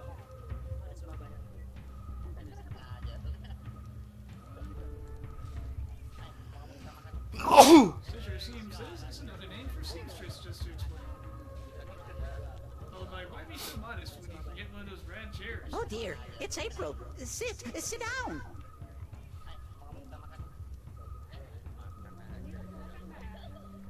Are you feeling all right? I thought you disappeared on me back at the Gribbler's lair. Oh dear, I do apologize. I saw the Gribbler return from the forest, so I ran into the bushes and headed straight for the village. I was going to get help, you understand, but then I bumped into my brother, and I told him what was happening. Well, I'm glad you're okay. Thanks to you, April. How did you kill the Gribbler? Lots of luck and a little bit of quick thinking. My limited talents in the martial arts were woefully underused. Were you frightened? I don't think I've ever been so frightened in my entire life. Kinda exhilarating, actually. Although at this point, I think I've had quite enough excitement for a lifetime. Oh, dear me. I could never be as brave as you, April. Ever. What is the spirit dig the Elder told me about? Oh, it's a sacred place. A very sacred place. It's where we, the Banda, can speak with our ancestors, ask them questions, and learn from their wisdom. Yeah? Well, the Elder said I was to sleep there tonight. He did? The Elder said that? Then you have been honored by him, April. Only those worthy of the spirits of our ancestors can spend the night in the spirit dig. This makes me think of like a cross between shoot. Right. That native thing with the hot box. A hot box? A sweat lodge? Yeah, it's like cross between like a sweat lodge and the big dig. Where is the spirit dig? Right behind you, at the far end of our green. Oh, by the hole? Enjoy the party, guys. Oh, but it's in your honor, April. You must enjoy it yourself, too. He's over there somewhere. So wander in that direction. He came out, looked a little disoriented, and walked over there for a drink.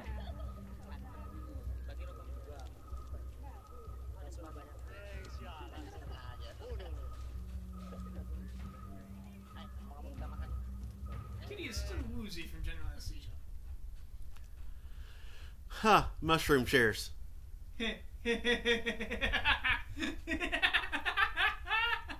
It's not a big fire, but it's comfortably warm in here, and the smoke has a very pleasant, very mellow texture to it.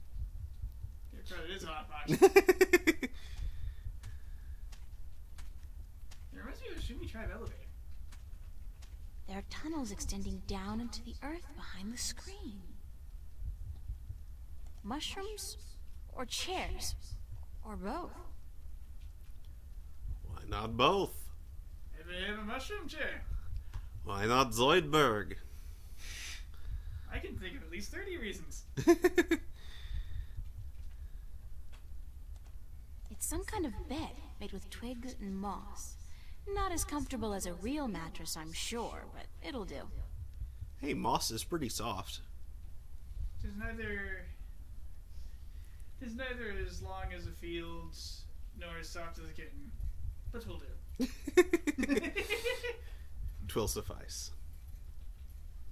Oh, drat, I screwed the code, didn't I? No. He says two things there. It's like it... But it is enough. Twill suffice. It will suffice, or something like that.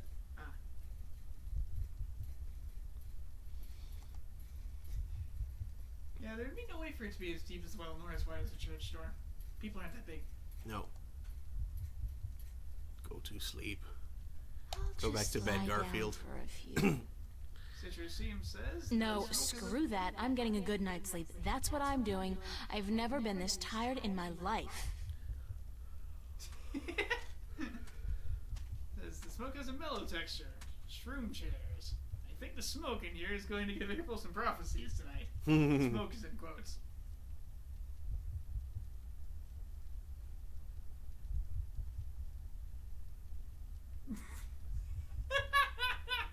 Wow, April, that was really stilted.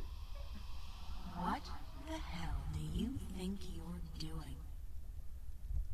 Huh?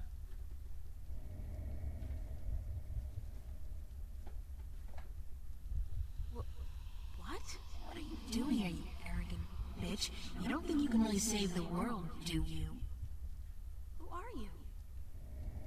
Don't tell me you don't recognize me, April Ryan. I'm you.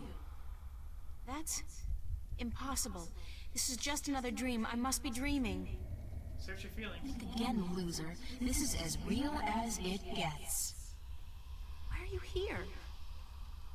I'm sending you home, that's what. You're a sad little twit. Don't you realize that? There's no point subjecting the entire world, two worlds, to your feeble attempts at redeeming yourself. Is there? Go away. Leave me alone. How the hell am I supposed to do that, Einstein? I am you. You are me. Unfortunately for the both of us, we're inseparable. I don't need this Freudian id crap. Not now. There's so much I have to do, so many people I have to help. Well, that wouldn't be the id. Oh yeah? Like you really believe that? Like you give a shit about those people? You're doing this for yourself, April, and that's why you're gonna fail. Shut up! Shut up! That's always your way out, isn't it? In fact, that doesn't really fit into the Freudian model. When they speak the truth and shutting them out when they're getting too close for comfort. Hey, don't tell me I do it because Daddy hurt me. Screw that. How do you think you're gonna hold up when this job gets tough if you can't rely on anybody or believe in anything? It's a bit more I'm doing Jungian, it, aren't if I? anything. Yeah, because what kind of choice did you have? Face your problems back home? Face the nightmares? I don't think so. So you run. And you think you're putting distance between yourself and your fear of the past and the present? All you're doing is running straight into an inevitable nervous breakdown. Like right now. You're talking to yourself, April. Now, that's not something a mentally stable person would do, is it? Do you Shut see all the shrooms up! in this room? Shut up! It's okay, April. It's okay. Charlie? Charlie, is that you? Don't you worry. I'm here. I'll take good care of you. Oh, God, Charlie, I'm so glad that... You're not here. You can't be. I'm still dreaming. No, you're not dreaming.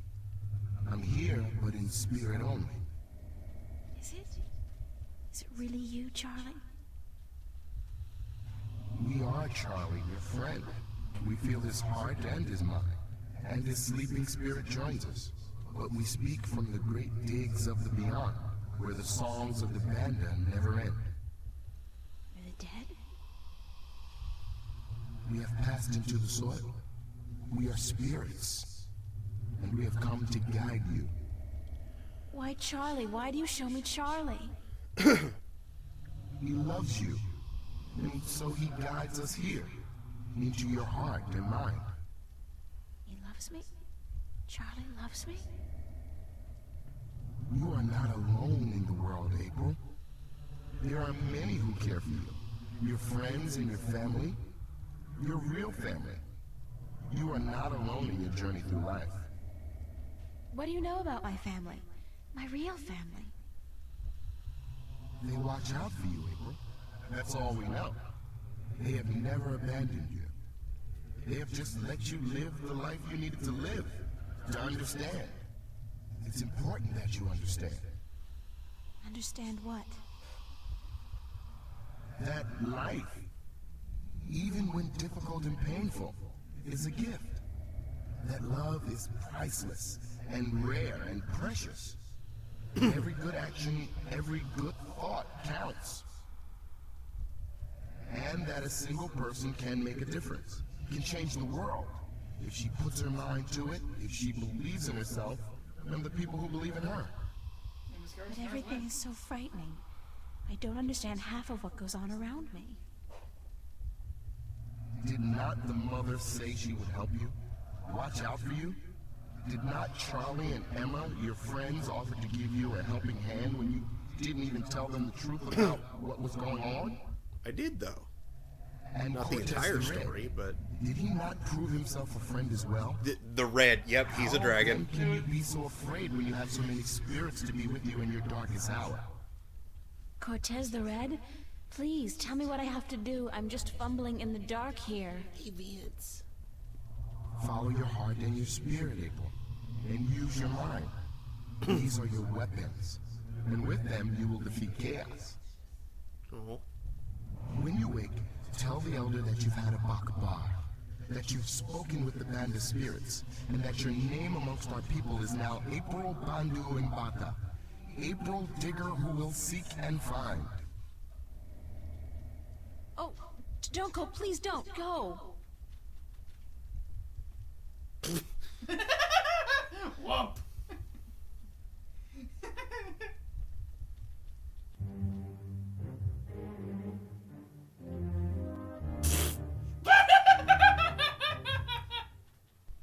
Dorks! Writers! Dorks! Rorks! Teacher Seam says, I don't know if I necessarily consider love as rare.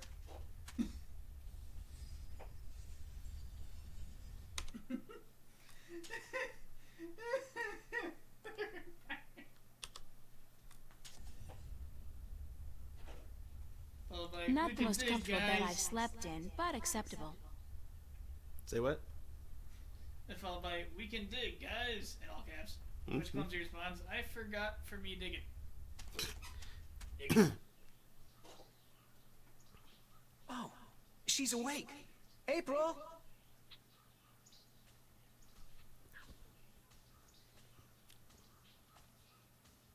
Good morning, Ben Bondu.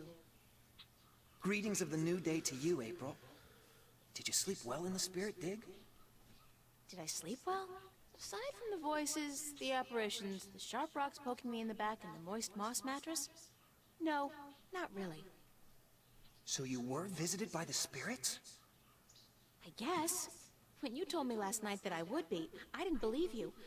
I thought it was just a manner of speaking, like saying, don't let the bedbugs bite. Our ancestors are close to us at all times. Once in a while, they speak to those who have been chosen to spend a night in the spirit dig. That they spoke to you is a great honor. April, a great honor. Right now, I'd be happy to exchange all the honor in the world for one decent night's sleep. Oh dear me. You are very funny, April. If all humans are as funny as you, your cities must be filled with laughter. The Elder wishes to speak with you again. And I must sing now, down in the tunnels. It was decided this morning that I was finally ready to join the diggers. I'm happy for you, Ben Bandu. Thank you. May the balance provide you on your journey, April. You will be in my heart always. And you will be in mine, Ben Bandu, always. You will come back when your journey is over. I'll try. Goodbye. Oh my. I cannot stand farewells. But farewell.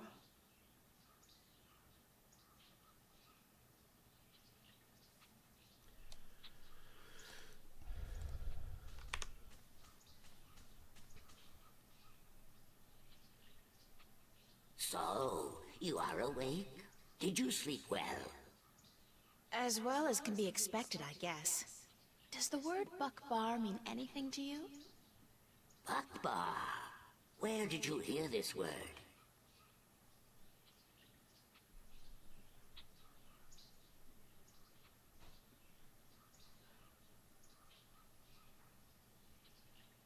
I heard it in a dream. Dreams are not just dreams in the spirit dig, human. Dreams have a presence there, and the spirits use dreams to guide us. A Bakbar is a vision of yourself that speaks the truth in two ways. One is the dark truth. This is how you see yourself when you are not sure of yourself or angry with yourself. The other truth is the very opposite of the first. This is how you must see yourself to be happy. But the spirits remind us that both are important. That you cannot love yourself without first seeing your flaws. The people I saw, were they really there?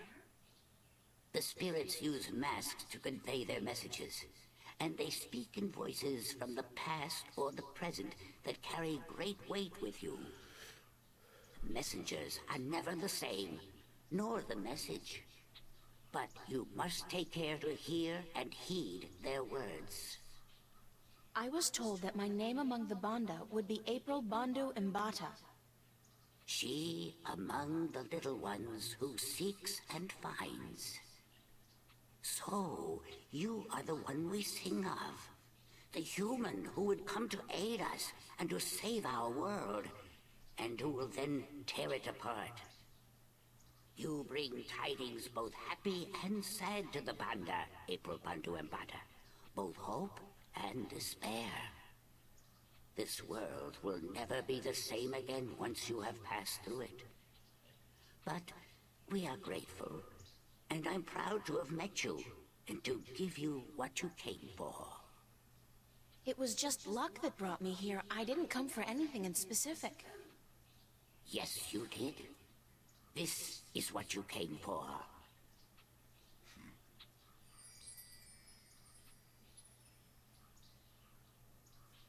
What is it? This is the stone given to us by the fathers to keep safe until this day. It has been with us for so long. Oh, it's a piece of the disc! Then you know it. You came for the stone, even though you didn't know it until now. I guess I did. Thanks. Now, you must continue your journey, April Bandu Mbata. Remember that this is your tribe now. And so you are welcome at our fires and in our digs whenever you come this way again. I'm honored. Thank you. Sweet digs. May there always be soil between your toes, April Panduampata. And between yours, Elder. Goodbye.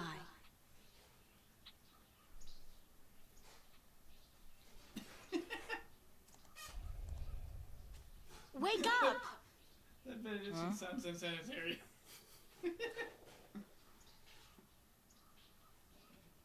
Turn off the big light, Mommy. It's called the sun, Crow. Welcome to the world of the living. Oh. I was having this weird dream about a big-ass turkey wearing a pair of red shoes, and you were there, and he was there, and maybe it wasn't a dream after all. I think Crow. it's safe to say that you need therapy, and we need to leave right now. We do. Let's go get him. Who are we getting again? Some evil alchemist out to rule the world with his powerful and destructive magic. Yes, exactly. I'll keep an eye out for other potential threats then, shall I? Like, marauding mice? You do that, Crow. Thank you.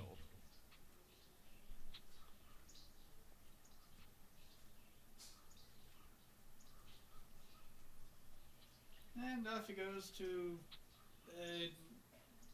avian woman eyes. To Suicide Wizard of Oz reference check. I was going to say to hen eyes.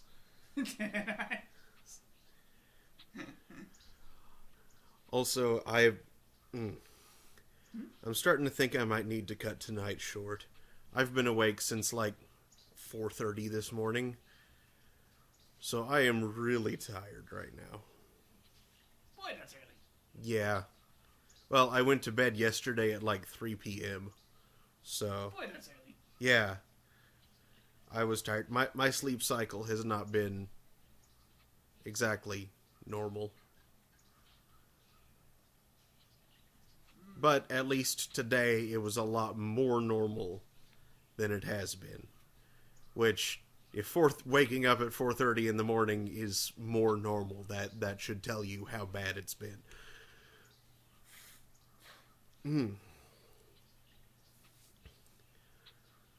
But I mean, you know, we got to the end of a chapter. That this is a nice clean spot to end at. We're not really ending in the middle of anything here.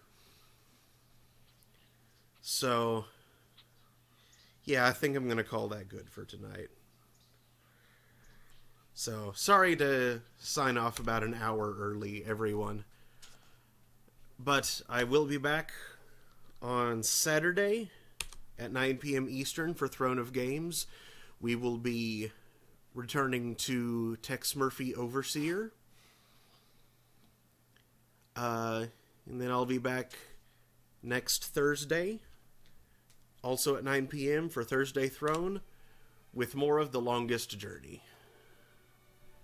So, an early good evening to you all, and I hope to see you all next time.